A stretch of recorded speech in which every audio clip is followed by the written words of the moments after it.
One of the most high-profile Republican lawmakers on Capitol Hill is getting out of politics. South Carolina Congressman Trey Gowdy, who is a former federal prosecutor, says he is returning to the justice system. Chief Congressional Correspondent Mike Emanuel tells us tonight Gowdy's announcement comes amid partisan warfare with no end in sight and a midterm election looming. I call upon all of us to set aside our differences. Republican leaders hope President Trump's effort to reach across the aisle would lead to lawmakers finding areas of cooperation.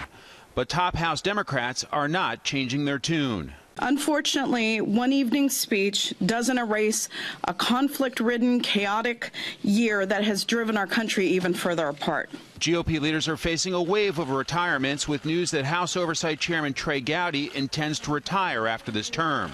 Gowdy is one of 9 House committee chairs announcing they won't seek re-election, so their focus is on getting things done, not the rigors of a campaign.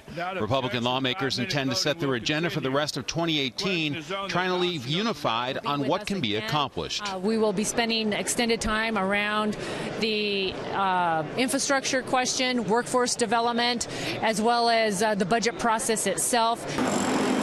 One area expected to attract Democrat support is on rebuilding the nation's crumbling infrastructure. We've been through so many other battles that we haven't had the time to get into the details on infrastructure. Hopefully we get the ability to start putting the real meat on the bone. But the House Democrat leader mocked the president's proposal. The president presents himself as a man of big ideas, and then he presents a lame, puny infrastructure proposal.